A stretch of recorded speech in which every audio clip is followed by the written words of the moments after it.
Nadine Murphy, the sister of Audie L. Murphy, the most decorated hero of World War II. My brother didn't die in an accident. They killed him and called it bad weather. That sentence, spoken after half a century of silence, sent chills through America.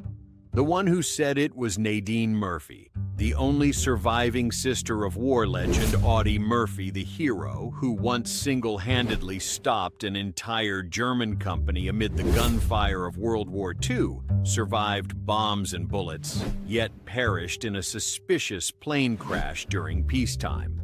For 53 years, the world believed it was merely an accident.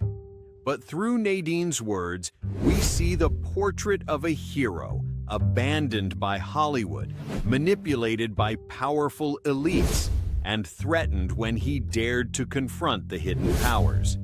We hear of anonymous phone calls before the crash-sealed case files and witnesses who vanished without a trace. Now, in the twilight of her life, Nadine has chosen to break the wall of silence and tell the truth that both Hollywood and the US government once tried to bury. Why did it take 53 years for her to speak out? And could her revelations be enough to change the world's understanding of this hero's mysterious death? Let's find out. Let's begin where all the lights once shone before they went out, Hollywood. Summer of 1945. Los Angeles was drenched in sunlight, and people called Audie Murphy America's boy. He returned from the war at 20 years old, small tough, with a chest full of shining medals more than any soldier in U.S. history. The press called him the most decorated soldier in America. But amid the applause, Audie kept a cold face, his eyes never smiling. While everyone celebrated peace, all he could see in his mind were the German bodies lying scattered across the white snow of Colmar, and the screams of his comrades echoing through the radio. He never truly came home. Nadine said, "When he stepped off the train, I ran to hug him, but he stood still. His eyes looked distant, as if he was still on some battlefield. Then Hollywood appeared, inviting him to play his own legend. Universal Pictures praised him as a symbol of patriotism. But behind the scenes, they never saw him as a real actor. One director once said bluntly, 'He shoots better than he acts.' We hired a soldier, not an artist." In Hollywood, fame is a kind of currency, and Audie didn't know how to spend it. He didn't attend glamorous parties, didn't play social games, and never flattered anyone. People saw him quietly sitting in a corner of the set, smoking, eyes gazing upward. Once at a Universal party in 1953, when a drunk producer mocked him, saying, "They should have kept you on the battlefield, that's where you belong," Audie put his glass down, threw it straight at the wall, and left in silence. From that day on, Hollywood called him the difficult hero. But the truth was, he only wanted to live like a normal man.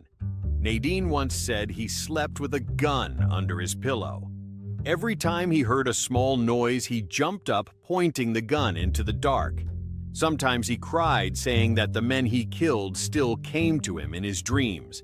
Every night, their little house in Beverly Hills echoed with his footsteps pacing back and forth. Neighbors said they often heard whispering in the middle of the night, as if he was talking to someone who wasn't real. Doctors diagnosed him with post-traumatic stress disorder, PTSD, something people didn't yet understand back then, dismissing it as weak nerves. But for Audie, it was an unending nightmare. On screen, he was the fearless hero. In real life, he was just a soldier who could never leave the battlefield. The film, To Hell and Back, in 1955, in which he played himself, broke box office records for Universal. The whole country praised him, but when the lights went out, no one asked if he was happy. Nadine said, "My brother hated that movie. He said, 'It makes war look like a glorious game, but in truth, it's hell.'" Hollywood exploited Audie's image to exhaustion. When he refused to film a scene of a soldier laughing under fire, they terminated his contract, saying he was no longer fit for modern audiences. From then on, he was almost pushed to the margins. In 1959, Audie left the studio and moved to the suburbs with his wife and 2 little sons. But peace never really came. Friends said that some nights he drove alone to military cemeteries, stood silently for hours before his comrades' graves, and came back without a word. In Hollywood, everyone has somewhere to return to. But Audie only had memories he couldn't escape. He once told Nadine on the phone, "Sis, they call me a hero, but I only see myself as a survivor." That word survivor haunted Nadine all her life, because she understood a man who has faced death every day will not fear it unless death comes from those he once trusted. Ironically, from that isolation, Audie began to seek new connections, men who called themselves business partners, but in truth opened the darkest chapter of his life. And that was where the real tragedy began. By the mid-1950s, Hollywood had entered a new era where youthful, alluring faces like Marlon Brando, James Dean, or Montgomery Clift embodied modern heroism, rebellious, sensitive, and tragic. But Audie Murphy, with his uniform, hard eyes, and disciplined soldier's spirit, suddenly became a symbol of the past America was trying to forget. He was out of time, and Hollywood, ruthless as another battlefield, quickly discarded what no longer brought profit. In 1958, Audie appeared at an event of the American Legion in Washington, D.C., where he was invited to speak before hundreds of veterans. When he stood on the podium, his voice trembled but stayed firm. "The war has ended, but for men like us, it never truly goes away." The whole hall fell silent. No one clapped. The next day, the Washington Post wrote Audie Murphy, America's hero out of time. He still lives in old memories while the nation looks toward the future. That sentence was like a verdict. Audie understood that from that moment on, America no longer wanted to see the true face of war. They only wanted heroes on screen, not real men with unhealed wounds. Returning to Los Angeles, Audie began to speak out about post-traumatic stress disorder, PTSD, something that at the time was almost seen as weakness. He visited military hospitals, met soldiers living like ghosts, drunk, forgetful, denied government aid. He used his fame to call on the U.S. Congress to create a fund for veterans' mental health support. But no one wanted to listen, because every time Audie spoke of the horrors of war, he shattered the heroic image of America the government was trying to paint. In 1960, Audie sent a letter to the Department of Veterans Affairs along with a 23-page petition proposing the creation of a psychological support program for returning soldiers. The reply he received was a thin, neat sheet of paper. "We have received and reviewed your request. The issue will be handled later." There was never any later. That same year, Life magazine published a long feature titled The Broken Hero. In it, they described Audie as a man trapped between war and peace, someone devouring his own past with sleeping pills and loneliness. When the article was released, Hollywood turned its back all at once. 2 film contracts were canceled in a single week. A studio executive bluntly told his agent audiences don't want to see losers, they want to see winners. But Audie didn't stay silent. He appeared at Veterans of Foreign Wars meetings, calling on the public to care for those returning from battle. Once in Chicago in 1961, when a reporter asked if he still felt proud of his past, Audie gazed into the distance and said, "I'm proud that I fought, but I'm ashamed that I survived." That line made Nadine cry when she read it in the papers. She said, "He once told me, America only loves those who die on the battlefield, not the ones who come back alive." And in truth, he was right. When John Wayne appeared in the Green Berets 1968, people hailed him as a patriotic icon. But Audie, the man who had actually held a rifle, bled and watched his friends die before his eyes was branded a failure because he couldn't live a normal life. By the late 1960s, Audie gradually disappeared from the screen. He refused the cheerful soldier roles offered by studios unwilling to betray the truth. Instead, he went to Texas, then Nevada, seeking business opportunities to escape the spotlight. But the farther he went from Hollywood, the lonelier he became. For others, money was salvation. For Audie, it was merely a way to fill the emptiness in his mind. He invested in land oil and aviation fields he knew nothing about. When the projects failed, the press jumped in with headlines, "Audie Murphy, the fallen hero on the battlefield of business." One autumn night in 1967, Nadine came to visit him in Dallas. In the small room, its walls covered with photos of battlefields, Audie sat silently before the TV, saying nothing. When she asked what was wrong, he quietly replied, "You know, they've taken everything from me, my honor, my work, even my faith. I once thought I fought for my country, but it turns out the country never fought for me." Nadine later said that the look in his eyes wasn't that of a man who'd won battles, but of one who had lost the war within his own homeland. When that winter came, Audie nearly vanished from the media. The newspapers called him the forgotten hero. But they didn't know that his silence was the beginning of a new war, a war against the very America he had once defended. And when that war reached into money power and the names of men in the financial world, Audie Murphy's fate was sealed. Because in the world of forsaken heroes, no one is allowed to speak too much. As America entered the 1960s, the world was changing. And Audie Murphy, once a national hero, was slowly drifting out of public memory. The studios stopped calling his name, and the government he once risked his life to protect now turned its back coldly. With nothing left to cling to, Audie began trying to save himself through money. But money, as Nadine later said, was the final bullet that killed my brother. In 1961, Audie moved to Dallas, Texas, then booming with the oil rush. He believed that if he invested wisely, he could earn enough to support his family and the veterans abandoned by the government. At first, things looked promising. He partnered with a group of Texas businessmen to explore oil fields in Midland. But within months, the project collapsed. His entire fortune of over $250,000 was gone. Audie tried to recover by joining Other Ventures Real Estate in Nevada, a small private aviation company, even a restaurant chain. But all failed. He had no business skills, and more importantly, he trusted too easily. He thought everyone had honor, like in the Army, Nadine said. But in real life, honor isn't worth a dime. In early 1968, Audie got involved with dangerous people. An acquaintance introduced him to several partners in Las Vegas men who claimed to be major investors supporting veterans.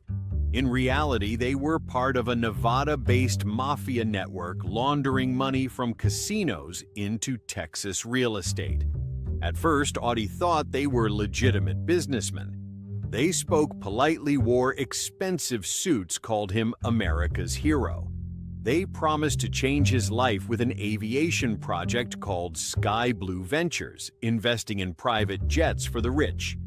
Audie agreed to sign on, lending his name as a brand guarantor. But months later, he discovered the company was just a front for arms smuggling and money laundering.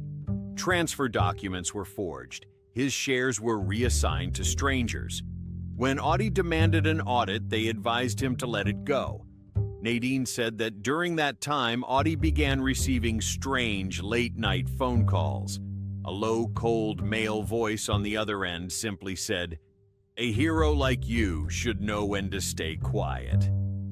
Audie never told his wife, but confided in Nadine during a visit in Los Angeles.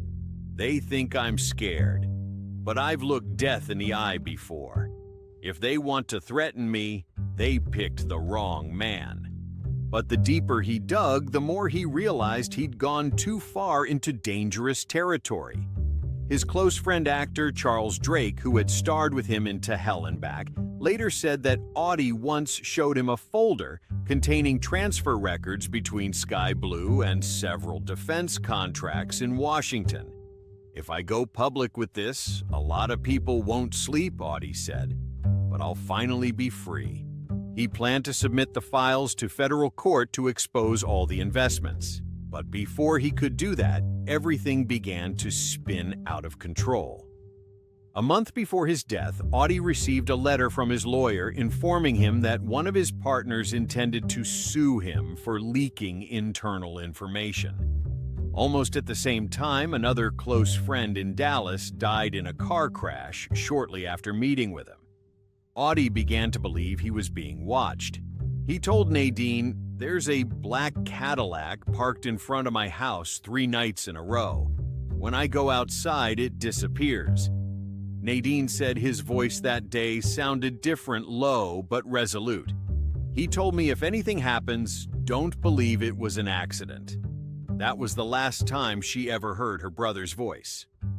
On May 28, 1971, the private plane Aero Commander 680, carrying Audie Murphy and 5 others, departed Atlanta bound for Martinsville, Virginia to meet a group of new investors. Through thick clouds, the aircraft entered the fog over Brush Mountain and went down in flames. No one survived. But there were details that made Nadine believe it wasn't a random accident. The flight path had been changed at the last minute by a financial advisor within the investor group. The pilot had no experience flying in low-cloud conditions, and the flight plan had never been filed as required. A witness in Virginia said they heard a loud explosion before the crash, but that detail was omitted from the final report.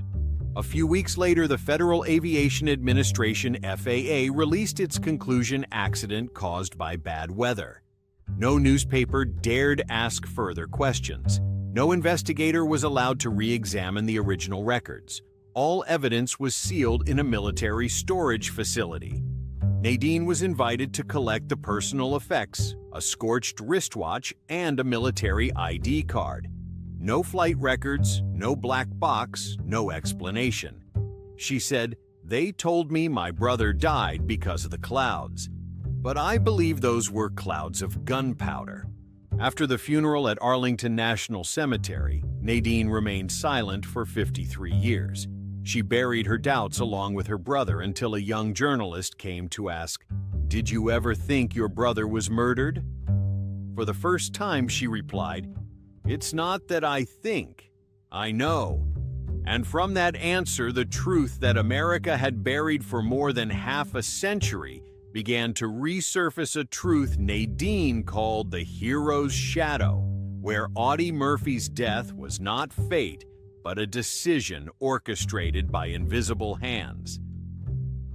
Because in the world of power and money, sometimes the death of a hero is the most efficient kind of silence. When the Aero Commander 680 crashed into the slope of Brush Mountain at noon on May 28, 1971, the Virginia sky was blanketed in fog so thick that people at the foot of the mountain heard only the winds howl, and then a violent explosion tearing through the air. Minutes later, the hillside caught fire, and fragments of aluminum from the aircraft were scattered across the forest. Firefighters took nearly 2 hours to reach the site, but it was too late. 6 charred bodies unrecognizable. Among them was the man once celebrated as America's greatest hero, Audie Murphy. 3 days later, newspapers across the country ran the headline, "Air Tragedy Claims the Life of World War II Hero." The FAA's preliminary report concluded, due to poor weather, the plane lost control and crashed. A simple, tidy, easily understood explanation, perhaps too easy. For when Nadine asked to see the black box or the final communication logs between pilot and control tower, she was met with a cold response. No recording devices were found at the crash site. No black box, no tapes, no evidence. All that remained was a few pages of typed summary closing one of the most mysterious deaths in American civil aviation history. But the more Nadine read, the more she sensed something was wrong. The pilot, the man flying that doomed plane, had no experience with low-cloud navigation, and the flight route was changed only 10 minutes before takeoff. The person who made that decision was none other than a financial advisor accompanying Audie. No one knew who he was, and all records about him later vanished from official archives. Nadine began gathering fragments of information. She phoned a local resident in Roanoke, about 2 miles from the crash site.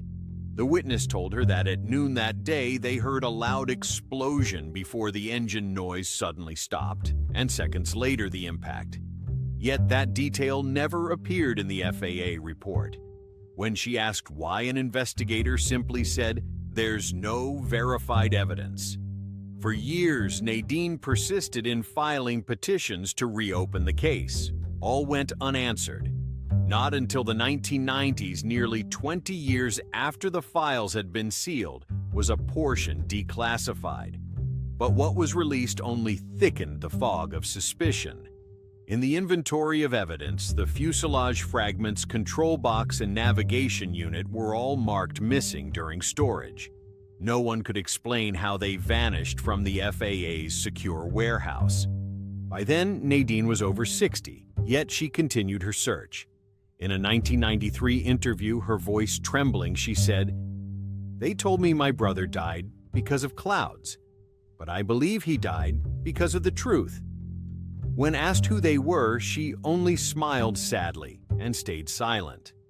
But those close to her knew Audie had been preparing to submit a crucial financial dossier to federal court just days before his final flight. The only known copy of that file, containing evidence of a money laundering network and shady defense contracts he had accidentally uncovered, was never found. Audie's former comrades said that before leaving Atlanta, he seemed tense but determined. One recalled him saying over a cup of coffee, "If I disappear, don't let them tell the story their way." Strangely, only weeks after the crash, the men who had partnered with him in Sky Blue Ventures all withdrew and vanished without a trace. The deeper Nadine dug, the clearer it became that this was no simple accident. It was a warning written in blood. A hero who had survived war politics and Hollywood's betrayal was finally buried in silence by those he once trusted as allies. She said that after receiving her brother's scorched watch, she wore it every day as a reminder that the truth was still out there. Each time the ticking went, click, click.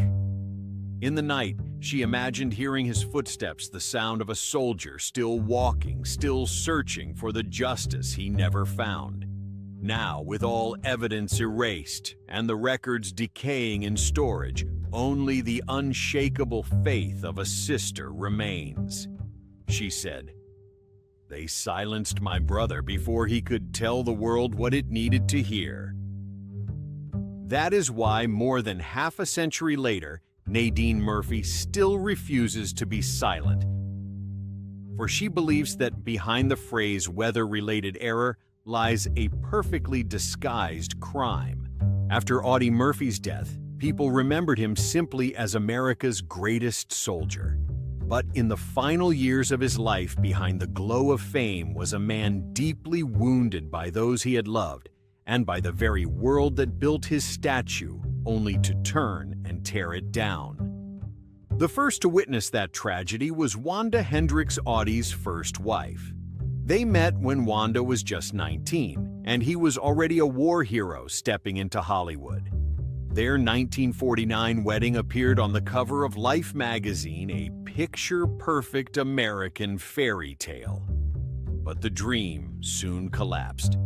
Wanda recalled how many nights Audie would wake up drenched in sweat, grab his gun, and point it into the dark, his body trembling, tears streaming down his face. When she touched his hand, he flinched, stared at her in panic, and whispered, I thought you were them. The ones coming.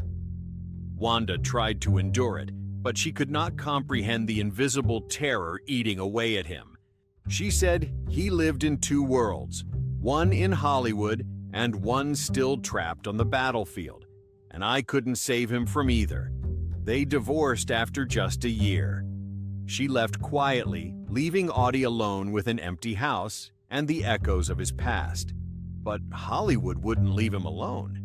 During the filming of The Red Badge of Courage 1951, director John Huston openly mocked him. The kid acts like he's giving attack orders. The remark spread across the studio, and from then on, he was nicknamed the Lost Hero on the movie set. In the world of fame, where a single taunt can kill a career, that line was a knife. Friends said Audie began to withdraw, avoiding parties, refusing interviews. One night at a bar in Los Angeles, when a stranger sneered "fake hero," Audie punched him in the face, breaking his nose. The incident hit the papers quickly, and Audie was sued. The case was quietly settled, but the press had their story. They squeezed it dry, turning the man who had once saved hundreds of lives into a violent, unstable hothead. From then on, the media wrote about him differently. No longer America's hero, but the broken hero, the soldier who couldn't adapt to peace, even the failed symbol of the post-war generation. Those headlines sold well. They quoted his words out of context, twisting them into sensational titles. Murphy Goes Mad, Famous Veteran Punches, Man in Bar Hero Loses Control of Himself. His close friend actor Charles Drake once said, Audie read those papers and stayed silent. One time I found him sitting alone in a studio hallway, his eyes distant.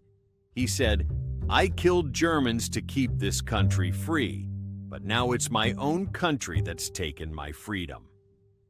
Nadine wept when she heard that line again.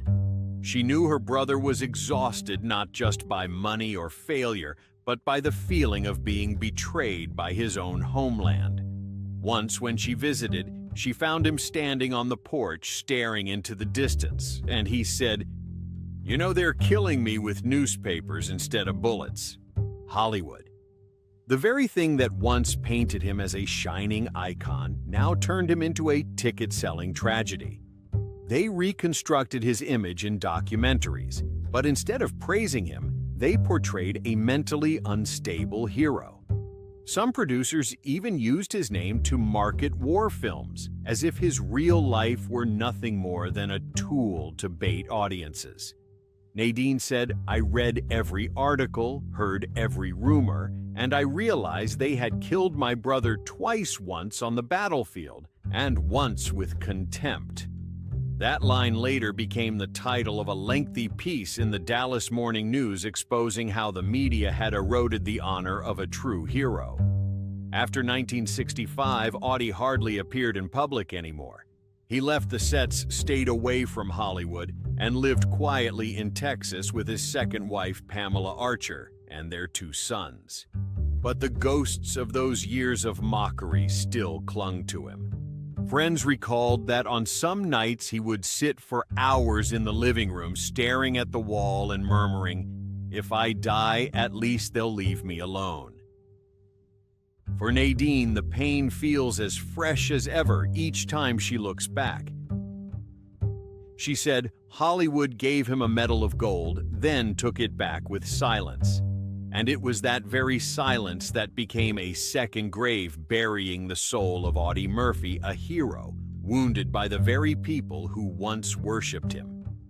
More than half a century after the fatal crash, the name Audie Murphy is still invoked in America as a symbol of courage. But for Nadine, every time someone calls her brother a hero, she feels an ache that never fades. Because she knows he did not die in an accident, he was forced into silence. In a rare recent interview at her small house in Greenville, Texas, Nadine, now in her 80s, sat by the window, her voice hoarse with emotion. She said, If my brother were alive, he wouldn't recognize this country. He fought for freedom, But that freedom has been bought off by money and power. When asked what makes her believe her brother's death wasn't accidental, Nadine tilted her head slightly, gazing into the distance as if she could see his face through the smoke of the past. "Before his final flight, he called me," she said. "He told me, 'If I disappear, look toward money and power.'" I didn't fully grasp his meaning then, but now I know he was investigating a dirty financial network tied to defense contracts, and he had found too much. According to Nadine, just days before his death, Audie told his wife he wanted to meet the press and reveal documents proving he had been exploited in money laundering deals. But that meeting never happened. Instead came a cold telegram from the authorities: "We deeply mourn the passing of Captain Audie Murphy, a national hero." The family was never allowed to see the complete case file on the crash. No flight maps, no investigative minutes, no detailed passenger list. The only thing they received was a typed death notice with no signature of a responsible official. Nadine once tried to file for declassification, but the request was denied for involving sensitive national defense information. That answer shut like an iron door for half a century. She often visited his grave at Arlington National Cemetery, where the American flag waves above rows of white headstones. Audie Murphy's grave is always covered in flowers, sent by admirers from everywhere. But Nadine never brought flowers. She brought only a small slip of paper placed beside the stone bearing 4 simple words, "I'm still looking." "Flowers are beautiful," she said, "but flowers can't hide the truth. They use flowers to make people forget that behind this lies a story left untold." Each time she said this, her voice would catch. In her clouded eyes, there still shone the steel of a woman who had spent half her life seeking justice for her brother. And then she concluded with a sentence that made the whole room go still. "My brother didn't die in an accident. He was silenced. They were afraid he would say things the world was not allowed to know. But I am not afraid. I was silent for 53 years, and I will not be silent for another minute." Her voice trembled, but her eyes blazed like an undying flame. Outside the window, the Texas sunset burned red, the color of blood of memory, and of the truth that Nadine swore to bring into the light whatever the cost. Because sometimes the death of a hero is not a full stop, but the opening line of another battle, the battle to find the truth. Nadine's voice quivered, but her eyes shone like a fire that cannot be extinguished. Outside the window, the Texas sunset burned red, the same color as blood as memory, and as the truth she vowed to bring to light whatever the cost. She said, "My brother did not die in an accident. He was silenced. They feared he would reveal what the world must not hear. But I am not afraid. I have been silent for 53 years, and I will not be silent for another minute." Those words rang out like an oath, cutting through time and sending a chill down the spine. In Arlington, where the wind moves over rows of white markers, admirers still come to lay flowers. But to Nadine, each bloom is not only remembrance, it is a reminder that justice remains buried beneath the cold earth of power. If you also believe the truth shouldn't be forgotten, share your thoughts in the comments. Do you think Audie Murphy, the hero celebrated across America, truly died in an accident? Or did he become a victim of a conspiracy that history chose to erase? Hit like, subscribe to the channel, and turn on notifications so you won't miss other stories about the hidden mysteries behind Hollywood's backlot and America's political stage, where sometimes the truth is more dangerous than war.